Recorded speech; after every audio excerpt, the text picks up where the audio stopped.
En 30 minutos, MF Economía e Inversiones y Radio 1000 te traen los principales temas económicos del mundo y de Paraguay con Economía a 1000.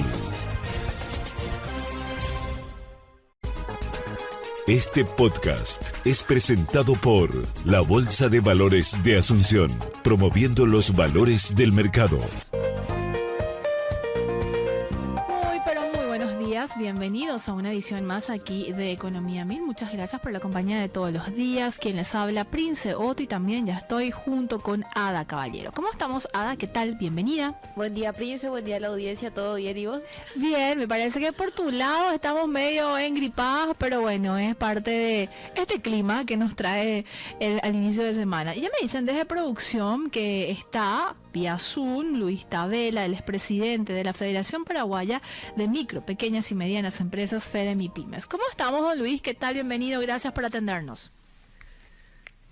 Un placer estar contigo, Prince. Un gusto a la que te acompaña. También un gran saludo y un saludo a la teleaudiencia, por supuesto. Gracias, don Luis, por la predisposición, la apertura de siempre, y queremos hacer una suerte de actualización del sector, de este sector tan importante dentro de la economía.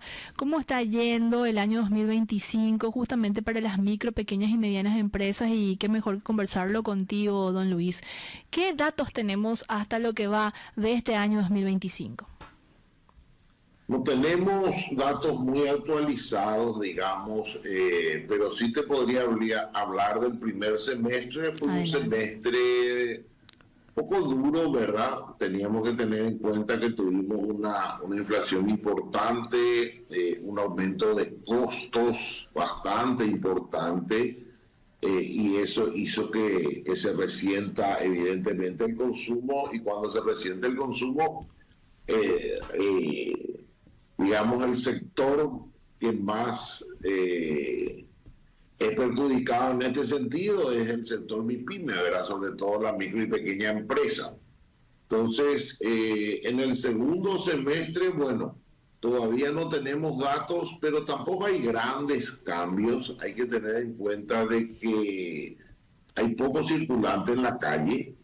El tema de que haya bajado el dólar, la cotización del dólar, que estaba prácticamente 7.800, 7.900, hoy está entre 7.300 a 7.400, muy inestable, hizo que las tasas de interés en guaraníes dentro del sector financiero subieran por lo menos entre 3 y 6 puntos, ¿verdad? Así es. Entonces, esto automáticamente trae una retracción del crédito, obviamente encarece los costos, y bueno, esa es un poco la situación que estamos teniendo en el sector de microeconomía, que es el sector de alguna manera que estamos nosotros involucrados, la micro, pequeña y un poco la mediana, pero más la micro y pequeña empresa, ¿verdad? Para que la gente pueda dimensionar, don Luis, de cuando estamos hablando justamente de las micro, pequeñas, acentuándonos en esos justamente tamaños de empresa, ¿de cuánto estamos hablando de lo que representa para la economía y también en materia de mano de obra? Mira, el sector representa el 98% de la economía, casi el 70% de la mano de obra. El sector de la macroeconomía representa el 2%, pero yo te diría que el 1 es el que, donde están los 500 o 1000 grandes contribuyentes de este país, que se dedican mucho a la exportación, y las multinacionales que están ahí. El otro 98% son las MIPYMES, y de ese 98, el 88 son microempresas. O sea, está conformado por una cantidad muy importante de microempresas, que son empresas que facturan como mucho 50 millones por mes, ¿verdad? Entonces, pero son las que mueven la mayor cantidad de mano de obra. Entonces, cuando nosotros vemos una retracción en la economía, la primera que afecta es este sector, y por supuesto afecta al empleo, obviamente, ¿verdad? Así en general. Lo que sí normalmente se da que a partir de septiembre, octubre empieza a moverse un poco el consumo, empieza a cambiar un poco las expectativas y empieza a moverse más la economía y por supuesto las ventas, ¿verdad? Sí. Entonces, esperemos que el último cuatrimestre del año sea diferente y a eso estamos apuntando. Don Luis, cuando hablamos de las MIPYMES también hay un punto que de alguna manera sigue generando preocupación y es la alta informalidad que sigue habiendo en el sector pese a los esfuerzos y bueno, a algunos cambios que se dieron de unos años a esta parte en el sentido de ir incluyendo mucho más al sector, en el sector formal, a este grupo de empresas. ¿Cómo lo están viendo también? ¿Sigue siendo, como yo decía, punto de preocupación y qué se está haciendo al respecto? Mira, cuando hablan de la alta informalidad, Sí. lo que nunca dicen es cuál es el tamaño de estas empresas. Porque así como te decía primero, las microempresas es el 88% del sector. Y de ese 88%, que son más o menos 400.000 empresas con RUT, Sí. ¿verdad? Estamos hablando de las formales, relativas formales, ¿verdad? Sí. Porque tienen RUT. Pero el 50%, cerca de 200.000 empresas, son empresas que no facturan ni 20 millones de guaraníes. Entonces, yo no sé si vos a una empresa que no factura ni siquiera 20, o factura 10, o 5, o 7, le podés llamar como una empresa. Son más bien, digamos, vamos a llamarle microempresas, pero casi de subsistencia.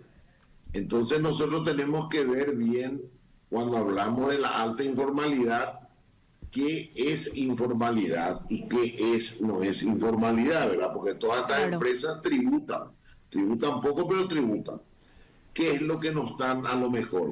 Y no están inscritas en el Ministerio de Trabajo o en el IPS, pero normalmente son empresas familiares. Entonces no van a estar luego inscritas en el IPS. Claro. Y bueno, y después, fuera de esto, hay, según cálculos, más o menos unas 500.000 empresas que están en forma informal, pero también volvemos a lo mismo. ¿Cuál es el escenario? ¿Cuál es el tamaño de empresa? ¿Cuánto se calcula que facturan estas empresas y cuáles son las condiciones? Entonces, ahí hay un trabajo muy grande, muy fino que hay que hacer. Y después hay actividades que, como no está reglamentada, porque de alguna manera funcionan de manera diferente. Y te doy un ejemplo. Por ejemplo, el sector gastronómico o el sector eventos. Ellos contratan personas en momentos claves o fines de semana o para un evento específico. Entonces tienen gente que trabaja 2 días a la semana con ellos, un día a la semana, quizás 3, y trabajan un viernes y un sábado, y a lo mejor el domingo y el lunes están trabajando con otro.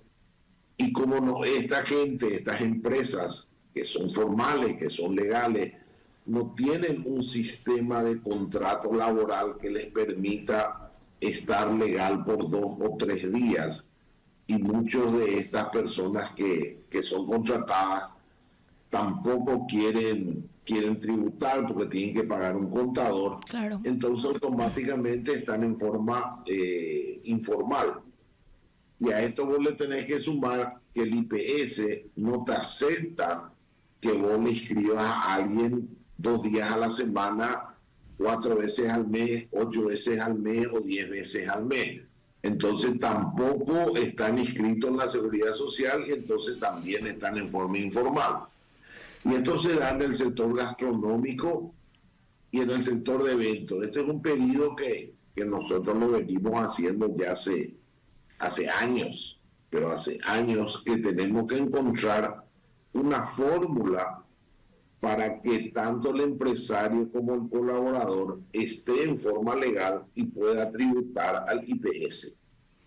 Y en este mundo, digamos, que son miles, son muchísimos, porque esto también se da en los hoteles pequeños. Así es. Que cuando tienen, digamos, un evento grande, contratan 2 o 3 personas más. Como ocurrió en estas últimas semanas, sobre todo. Yo te garantizo que esto ocurrió esta última semana y ocurrió también en Encarnación, ¿verdad? Sí. Muchísimos restaurantes, muchísimos hoteles o sea, lugares de eventos contrataron gente por ese periodo, por una semana, por 3 días, por 4 días. Entonces, bueno, ¿qué tipo de contrato vos le haces a esa persona para que esté formal? Y cómo vos tributás al IPS, sobre todo, por 4 o 5 días si el mismo IPS no te permite este tipo de cosas. Entonces, ahí hay un trabajo enorme que lo venimos pidiendo ya hace años al Ministerio de Trabajo, que tenemos que encontrar una fórmula, ¿verdad? Hay que encontrar una fórmula, no sé cuál es la fórmula, pero hay que encontrar una fórmula que le permita que vos estés contratando formal y que esté con la seguridad de que si algo ocurre, vos tenés un respaldo a través del IPS o a través de ese contrato para el ministerio, ¿verdad? Don Luis, este tipo de situaciones que son de alguna manera poco comunes, salvo como mencionabas, bueno, situaciones en las que haya mucha demanda justamente de mano de obra de este sector, ¿no se contempla dentro de la actualización de la ley de MIPYMES y sobre todo, ya se tiene la reglamentación de esa normativa o en qué instancia está, don Luis? Mira, la ley se aprobó en diciembre del año pasado, sí. Se firmó el decreto en enero y desde enero hasta la fecha se estuvo trabajando en el decreto reglamentario y te podría decir que hoy tenemos buenas noticias. El próximo miércoles a la tarde el presidente de la República va a firmar el decreto reglamentario. Qué bueno. Así que a partir de ahí entra en vigencia la ley con un montón de beneficios, sobre todo para el sector de la micro y pequeña empresa. ¿Qué podrías recordar? En esta parte no incluye un contrato especial para esto, pero por supuesto siempre toda ley dice de que las instituciones correspondientes van a trabajar como para conseguir esto, ¿verdad? Así claro. que esperamos que desde el Ministerio de Trabajo encuentren una solución, porque esto también se da en el sector de la construcción. Cierto. Cuando uno necesita cargar ayudantes por A o B motivo, o quizás algún oficial, por una semana o por 2 semanas o por unos días, entonces también se tiene esta misma prerrogativa. Digamos que el escenario es bastante grande para este tipo de contratación que es por un tiempo muy corto. Y el empleo a tiempo parcial no funciona para este tipo porque no es una cuestión natural. Uno necesita un pintor a lo mejor por 3 días o por 4 días, sí. O un albañil o un pisero. Entonces tenemos que encontrar la fórmula para que todo este gran escenario, digamos, este gran mundo gastronómico, eventos, construcción, estén protegidos ambas partes de él. Claro. Don Luis, una vez que se tenga justamente la firma del Poder Ejecutivo del decreto que reglamenta la ley de actualización de las MIPYMES, entraría ya en vigencia, porque ese es el proceso justamente que se sigue cuando se tiene una normativa que debe entrar en vigencia, en aplicación. Y mencionabas algunos beneficios que contempla esta normativa. ¿Podrías recordar, por favor, esos puntos, don Luis? Y sobre todo eso que esas aristas o esos apartados que generó cierto cuestionamiento, como por ejemplo el salario por debajo del salario mínimo, la prórroga que se le daba también a las micros, sobre todo pequeñas, para adecuarse, etcétera, etcétera. Sí, digamos, hay algunos elementos que nosotros creemos que van a servir muchísimo para mejorar toda la informalidad que existe, Sí, o por lo menos que esa informalidad dentro de la formalidad baje, ¿verdad? Por ejemplo, a través del acceso, cuando vos saques tu cédula MIPYMES, esto va a ser la llave y con esto vas a poder, si sos una empresa, por ejemplo, del sector alimentos o del sector domisanitarios, vas a poder tener todas tus certificaciones de Dinavisa y Leinam a costo cero. O sea, todas las tasas que normalmente te cobra todas las instituciones del Estado van a ser a costo cero sí, por los próximos 3 años que vos saques tu cédula MIPYME. Yo creo que esto es fundamental. También vas a poder acceder al salario por los próximos 3 años del 80% del salario mínimo y vas a poder tributar al IPS también por el 80% del salario mínimo. El otro elemento importante es que vos vas a poder realizar un contrato por tiempo definido. ¿Qué significa tiempo definido? Significa que vos vas a poder realizar un contrato por 1 año y una vez finalizado, pagando el 80% del salario mínimo, y una vez finalizado este contrato a término, lo podés dar por terminado el contrato sin tener que pagar indemnización y preaviso. Con la salvedad que si vos terminás este contrato antes de lo pactado, sí vas a tener que pagar la indemnización y preaviso. clarísimo. Esto es sumamente importante porque vos vas a poder realizar contratos de 3 meses, de 4 meses, de 6 meses. Ejemplo, los hoteles en temporadas altas van a poder realizar contratos cortos y esto le va a dar mucho dinamismo a la economía y sobre todo va a empezar a formalizar ese trabajo que vos lo estabas haciendo en negro, hoy lo vas a poder hacer en forma formal, ¿verdad? Claro. Creo que son Sí. algunas de las ventajas enormes que va a tener y sobre todo que estamos trabajando con el viceministerio en un plan de digitalización, que esto es fundamental para las empresas. Don Luis, con respecto a esto de la cédula de MIPYMES, para que la gente también pueda entender cómo es el proceso para aquellos que no están todavía dentro de esta estructura y que de alguna manera están pensando acceder y los beneficios que trae y va a conllevar, de hecho, tener una cédula MIPYMES. Bueno, uno tiene que entrar en la página del Ministerio de Industria y Comercio. Ahí va al viceministerio de MIPYMES y va a un clic que dice cédula MIPYME. Este es un proceso que se lo va a hacer absolutamente todo online. Sí. No te vas a tener que mover de tu casa en este momento. Y creemos nosotros que ya a partir del año que viene va a tener, ya esto va a ser automático. ¿Qué quiere decir automático? Que la DENIT va a pasar los datos, digamos, de las empresas y el viceministerio de MIPYMES va a categorizar en micro, pequeña y mediana y automáticamente va a generar la cédula MIPYME.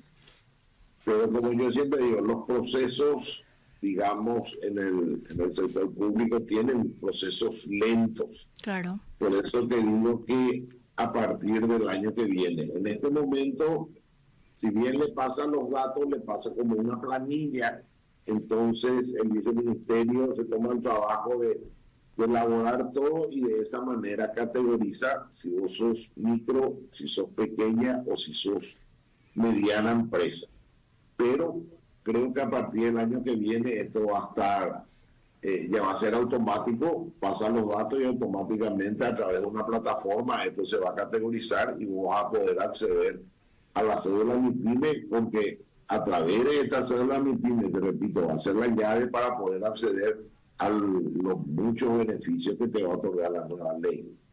Que de hecho nosotros lo vamos a estar comentando todo esto en nuestro foro que le llamamos MIPYME 360 el 30 de septiembre, este fin de mes. Justamente te iba a consultar sobre este foro, don Luis, de MIPYME 360. ¿Qué es lo que busca en esta actividad la Federación Paraguaya de MIPYMES y los puntos que se van a tratar en esta conferencia, don Luis? Mira, la idea la estamos manejando ya hace 2 años, ahora lo vamos a hacer realidad el 30 de septiembre de 9 de la mañana a 17 horas en el Paseo de Galería. Vamos a hacer un encuentro de empresarios, micro, pequeños, medianos, emprendedores. Calculamos que vamos a tener unas 1.000 personas más o menos. Y va a ser un espacio de aprendizaje, de networking. Vamos a estar teniendo un espacio donde se va a realizar el foro, donde vamos a hablar de financiamiento, de formalización, de las ventajas o las muchísimas ventajas espectaculares que tiene la nueva ley de MIPYME. El viceministerio de MIPYME va a hacer el lanzamiento de una plataforma de una financiación alternativa. Vamos a tener un espacio donde va a estar algunos bancos ofreciendo productos. Vamos a tener servicios para las empresas, networking, y sobre todo vamos a hablar muchísimo sobre cómo vender a través de las plataformas, TikTok, Facebook, Instagram. Vamos a tener representantes de Meta, representantes de TikTok, donde van a explicar cómo vender y cuáles son las ventajas. Hoy el comercio electrónico es fundamental. La digitalización en las empresas es fundamental. Hay veces que solamente creemos que el financiamiento es fundamental, pero a través de la digitalización nosotros vamos a tener la posibilidad de tener, digamos, toda la información de nuestra empresa en tiempo real. Claro. Y eso te permite poder tomar decisiones mucho más rápidas. Vamos a hablar de digitalización, vamos a hablar de cómo vender a través de plataformas, el comercio electrónico, la venta a través de plataformas que tienen posibilidades, digamos, de vender en todo el país, incluso fuera del país. Entonces vamos a tener un montón de charlas y sobre todo lo más importante es el networking que se produce cuando 1.000 dueños de empresas de diferentes tamaños se encuentran, muchos con la idea de vender y otros con la idea de comprar. Totalmente. Entonces, esa es la sinergia más importante que vemos en este foro. ¿Cómo la gente puede acceder justamente a esta actividad, don Luis? Y tiene que acceder a la página de FEDEMIPYME, estamos en Instagram, estamos en Facebook y automáticamente se inscribe. El acceso es totalmente gratuito porque la idea es que la gente participe, que la gente se enganche, que la gente encuentre algún servicio que le pueda servir y sobre todo, como te digo, que tenga la posibilidad de vender o de comprar con sus pares, sobre todo, ¿verdad? Claro. Don Luis, aprovecho la oportunidad y brevemente esta consulta.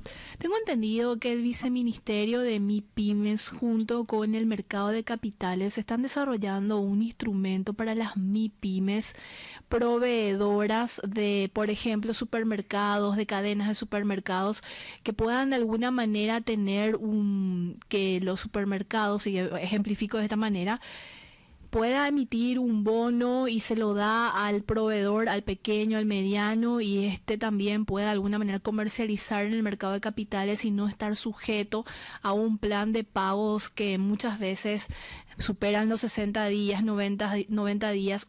¿Vos estás de alguna manera involucrado también en esta propuesta? ¿Desde la federación analizaron la posibilidad o no están dentro de esta mesa? Sí, esta es una plataforma que de alguna manera es una alianza público-privado. Cierto.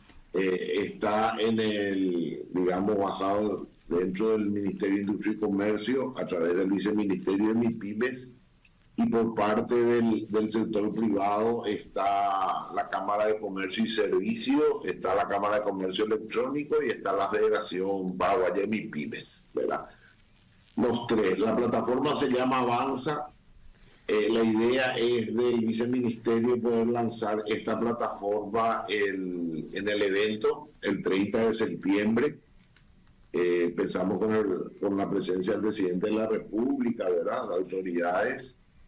Y en una primera etapa va a tener un descuento de todo lo que sea hambre cero. Sí. En una primera etapa. Vos bien sabés de que por ley las empresas ganadoras de la provisión de todo este tema del hambre cero, el 5% le tienen que comprar a las MIPYMES. Y los pagos normalmente son de 30, 60 o 90.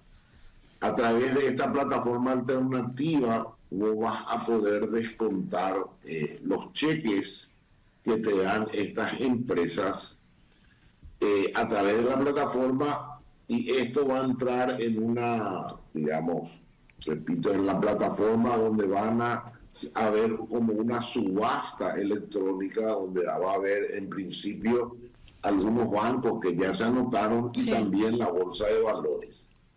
¿Cuál es la ventaja de esto? Normalmente cuando vos sos una pequeña o mediana y vas a descontar ese cheque en el banco, primero que el banco te analiza a vos, a la pyme, la analiza y te da una tasa de riesgo que tiene la pyme. A través de esta plataforma lo que se va a analizar es el respaldo que tiene la empresa Ancla, la que te emitió el cheque. Sea en esta primera etapa, repito, toda la venta de hambre cero, y en una segunda etapa entrarían todo lo que sean retail. Entonces, primero que vas a poder es, para el sector financiero, es mucho más seguro descontar un cheque o un pagaré o una factura de una empresa Ancla, AAA, donde la tasa es mucho menor. ¿Cuál es la ganancia de la pyme? Y la ganancia de la pyme es, primero, que va a pagar menos interés, va a poder hacer efectivo su cheque o su factura en un plazo no mayor de 48 o 72 horas, y esto le va a dar una agilidad, y también se va a convertir la empresa Ancla en un tema interesante poder venderle, porque hay muchos hoy le quieren vender, pero por supuesto no tienen la espalda financiera para aguantar 60, 90 o 120 días. Totalmente. A través de esto sí lo va a poder hacer porque va a cobrar automáticamente, ¿verdad? Claro. Entonces, creo que esta plataforma de financiamiento alternativo que se llama Avanza es fundamental y es uno de los mayores logros que tuvimos del trabajo con el viceministerio de MIPYMES, ¿verdad? Fue un trabajo básicamente de más de un año, casi 2 años que se estaba viendo, y esto va a ser en esta primera etapa. Y quizás en una segunda etapa, cuando el Ministerio de Economía le transfiera los fondos, que por ley tiene que ser cerca de $5 millones para FONAMIPE, el mismo Estado pueda dar un certificado, digamos, de garantía, tipo un FOGAPI, que puede ser a través de un fideicomiso con AFD, por ejemplo. Entonces automáticamente la tasa va a volver a bajar dentro del sistema financiero y le va a otorgar un beneficio adicional a toda la pyme que le venda a todos los retail o a cualquiera, a todo el sistema de construcción. Hoy te están pagando a 60, 90 días también. Entonces vos, a través de esta plataforma, siempre que seas una pyme o MIPYME, lo vas a poder utilizar, ¿verdad? Claro. Muy buenas noticias entonces, don Luis, y sobre todo instarle a las MIPYMES a formalizarse justamente para tener y acceder a este tipo de beneficios. ¿Es así? Así mismo es. No, por eso entonces creo que el 30 vamos a dar un montón de noticias interesantes y tenemos otras sorpresas que no lo queremos dar a conocer todavía porque realmente todavía no están cerradas.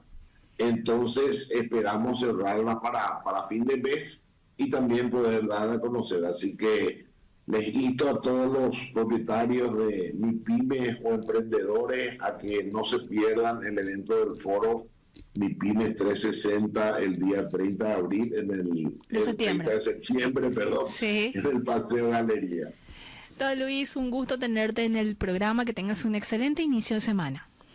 Igualmente, Prince, un placer. Gracias, igual. Estuvimos con Luis Tabela, presidente de la Federación Paraguaya de Micro, Pequeñas y Medianas Empresas, FEDEMIPYMES, ya anunciando justamente que en estos días el presidente de la República firma el decreto reglamentario de la tan ansiada actualización de ley de MIPYMES, y ya lo decía también don Luis, sobre los beneficios y alcances que tiene esta normativa. Nosotras ahora tenemos que hacer nuestra primera pausa. De la vuelta compartimos información económica. Seguís escuchando Economía Mil y es momento de hacer un pimponeo de las principales noticias económicas del día, pero antes tenemos que compartir la cifra del día. Adelante, Adam. 8% fue el crecimiento del sector supermercados en el primer semestre de 2025 y los 2 primeros meses del segundo semestre mantuvieron ese mismo ritmo, generando expectativas positivas para el cierre del año, comentó Gustavo Lescano, presidente de la Cámara Paraguaya de Supermercados Capasu. Si te interesa descubrir más detalles, puedes escuchar el podcast completo en Spotify, búscalo en el perfil de Economía 1000 y mantenerte al tanto de todo. Y también es momento de compartir conceptos económicos y a modo de recapitular y darle seguimiento a lo que estábamos conversando y compartiendo la semana pasada. Hablábamos del déficit fiscal y que existe una ley o una regla fiscal vigente en Paraguay desde el año 2013. Y en ese sentido, la regla fiscal se denomina Ley de Responsabilidad Fiscal, que tiene por objetivo principal establecer reglas claras para asegurar la sostenibilidad de las finanzas públicas, evitando desequilibrios fiscales excesivos. Entre los puntos más relevantes de esta normativa se establecen un límite de déficit fiscal que no puede superar el 1,5% del PIB en el presupuesto general de la nación. Hay un tope al gasto corriente, es decir, el aumento anual de los gastos corrientes primarios no debe superar la inflación del año anterior más el 4% real. También se establece una denominación como la transparencia y disciplina fiscal, que busca fortalecer la rendición de cuentas y la credibilidad de la política fiscal, y en casos de emergencia nacional tienen una cláusula de escape, como por ejemplo que se establece que se puede superar el 3% no se puede superar el 3% del Producto Interno Bruto. Estamos hablando del déficit fiscal. ¿Pero qué es el déficit fiscal? El déficit presupuestario es la previsión que realiza el gobierno al elaborar los presupuestos de un nuevo ejercicio, normalmente anual, indicando que los gastos superarán a los ingresos. Para ello, las administraciones públicas elaboran con antelación un plan de ingresos como impuestos y tasas, y de gastos como salarios, inversiones y servicios. Así pueden anticipar si habrá o no déficit. En la práctica, muchas veces se utiliza como sinónimo de déficit público, que refleja el resultado final de todas las cuentas al cerrar el año. Un presupuesto adecuado es clave, ya que permite calcular la deuda necesaria y planificar el destino de los recursos. Y para reducir un déficit, las opciones son 3: aumentar los ingresos, disminuir los gastos o aplicar una combinación de ambas medidas, buscando equilibrio y sostenibilidad en las finanzas públicas.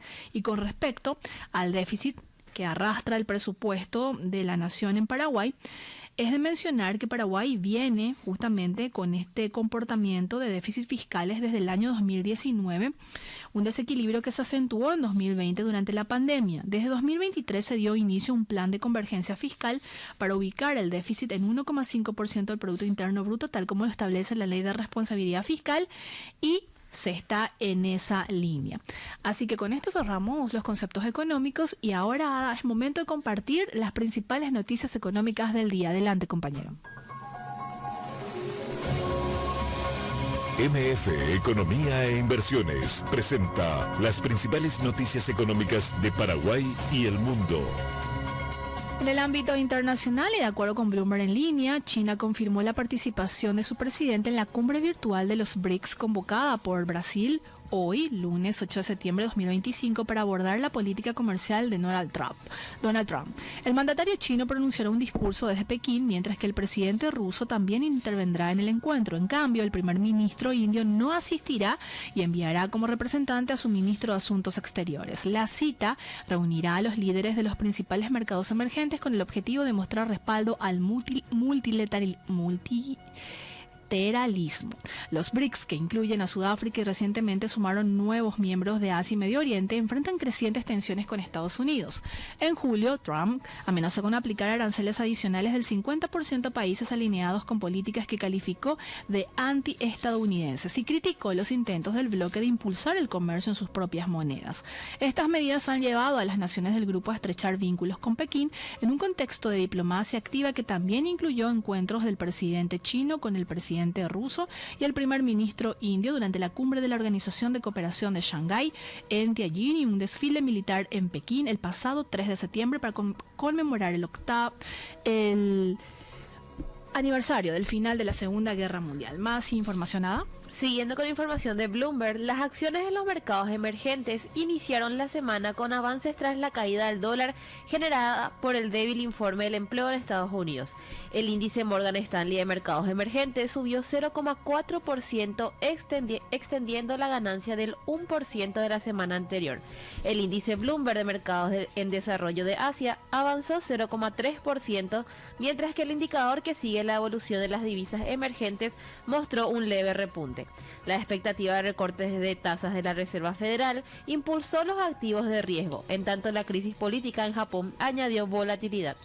El primer ministro anunció su dimisión el domingo, lo que llevó al yen a caer hasta 0,7% frente al dólar y generó dudas sobre la política monetaria japonesa. En paralelo, los inversores aguardan los próximos datos de inflación en Estados Unidos, mientras en China el sector inmobiliario se recuperó tras la flexibilización de normas de compra de viviendas en algunas ciudades. ¿Qué está pasando con el petróleo? Y de acuerdo con Reuters, el precio del petróleo subió más de $1 hoy lunes, recuperando parte de las pérdidas de la semana pasada, tras considerarse modesto el incremento de producción anunciado por la OPEP+, y por las expectativas de sanciones adicionales al crudo ruso. El Brent aumentó 2,2% hasta $66,95 por barril, mientras que el WTI avanzó también 2,2% hasta $63,23. Ambos referenciales venían de una caída de más del 2% el viernes tras un débil reporte laboral en Estados Unidos, acumulando más del 3% de descenso semanal. Y del petróleo nos vamos a la cotización del oro. El oro alcanzó un máximo histórico por encima de los $3.600 la onza hoy lunes 8 de septiembre, impulsado por las expectativas de un recorte de tasas de interés por parte de la Reserva Federal. El oro al contado subió 0,9% hasta $3.617 tras tocar un récord intradía de $3.622, mientras que los futuros para entrega en diciembre se mantuvieron en $3.657. El metal acumula una ganancia de alrededor de 37% en lo que va del año, tras el incremento de 27% en 2024, favorecido por la debilidad del dólar, las compras de bancos centrales y la incertidumbre geopolítica. Y también, siempre en el ámbito internacional, en agosto de 2025, las exportaciones de China crecieron 4,4% interanual, alcanzando $322.000 millones, aunque fue el nivel más débil en 6 meses y menor al 7,2% de julio. La caída de los envíos a Estados Unidos, afectados por aranceles del 55% impuestos por Donald Trump, llevó a un descenso del 33% hacia ese mercado, acumulando 5 meses consecutivos de caídas de 2 dígitos. Aún así, la diversificación hacia otras regiones sostuvo el superávit comercial, que llegó a $785.000 millones en los primeros 8 meses del año, casi un tercio más que en 2024, con perspectivas de superar el récord de $1,2 billones en todo el ejercicio. Así hacemos otra pausa y a la vuelta seguimos compartiendo más información. ¿Y qué está pasando a nivel nacional en Paraguay, Ada? Con respecto sobre todo a las tarjetas de crédito y bueno, toda la dinámica también en el consumo.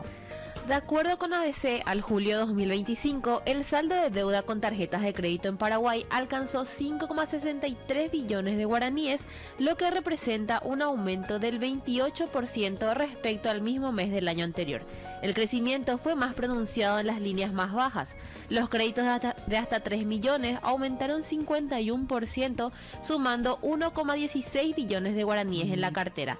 Las líneas entre 3 y 5 millones de guaraníes crecieron 21%, totalizando 743.671 millones de guaraníes, y las de más de 10 millones de guaraníes registraron un alza del 26%, llegando a 2,67 billones de guaraníes. Otro tema de relevancia es el proyecto de presupuesto general de la Nación, y de acuerdo también con abc.com.py, el presupuesto general de la Nación para el año 2026 presentado ante el Congreso el pasado 25 de agosto asciende a 149,2 billones de guaraníes, aproximadamente 19.000 millones de dólares, lo cual implica un aumento del 12% respecto al presupuesto aprobado para 2025. El gasto en servicios personales se eleva a 35,7 billones de guaraníes, un incremento del 6%, que incluye ajustes salariales del 3,6% para policías, docentes, jubilados y otros, además de más de 5.247 nuevos efectivos para las fuerzas públicas y 742 en las Fuerzas Armadas. De acuerdo con Valor Agrícola, el Instituto de Biotecnología Agrícola proyecta para el trimestre septiembre-noviembre de 2025 un inicio de primavera con déficit de lluvias en la región oriental, sobre todo en las zonas sur y este. Esta situación podría afectar el desarrollo de cultivos en sus primeras etapas, al ser áreas con alta dependencia de la lluvia. Hacia octubre se anticipa una recuperación parcial de la humedad que favorecería a los sistemas productivos, aunque para noviembre se prevé un comportamiento heterogéneo con déficits más marcados en el sur y sureste del país. Y como es habitual, la consultora MF Economía e Inversiones realiza de manera periódica un análisis económico que es publicado en el impreso de ABC y también en el digital. Y en la edición de hoy se aborda unos datos muy interesantes sobre la clase media a nivel mundial y la reconfiguración en materia de ser ahorradores a inversionistas, y es una dinámica que también se está viendo aquí en Paraguay. De acuerdo con este artículo, en 2025 la clase media mundial superará por primera vez los 4.000 millones de personas, convirtiéndose así en el grupo demográfico predominante a nivel global. Este hito se presenta en un contexto donde la población total del planeta asciende a 8.200 millones, lo que implica que más de la mitad de los habitantes del mundo formarán parte de este segmento. Proyecciones hacia la próxima década estiman que 1.000 millones más unirán a la clase media, elevando su número hasta aproximadamente 5.700 millones de consumidores. El cambio no se limita al tamaño de este grupo social, sino que también se refleja en una transformación en la forma de administrar sus recursos. En América Latina, la digitalización está ampliando el acceso a herramientas financieras más sofisticadas, impulsando una mentalidad inversora más avanzada. Esto incluye la tendencia a diversificar carteras más allá de los instrumentos tradicionales de renta fija o variable, buscando mayor rentabilidad ante desafíos como la inflación. Y esta evolución es ilustrada por especialistas también de importantes casas y bancos dedicadas justamente a las inversiones a nivel regional. Ada, este artículo y otros, ¿dónde puede la gente encontrar y leer y profundizarlo? Pueden encontrar en nuestras redes sociales, Instagram, en TikTok también nos solemos alzar videos. Sí, cierto. X, Facebook, LinkedIn, también en nuestra página web www.mf.com.py y en nuestro canal de WhatsApp buscando MF Economía e Inversiones. Así mismo. Y nosotras tenemos que ir cerrando ya este primer capítulo de la semana, invitándolos a que nos vuelvan a sintonizar y a seguirnos a través también de no solamente la radio, sino YouTube, buscando 1000 Noticias, y también obviamente X, donde se transmite de forma también directa. Nos vamos despidiendo, que tengan un excelente inicio de semana. Este podcast es presentado por la Bolsa de Valores de Asunción, promoviendo los valores del mercado.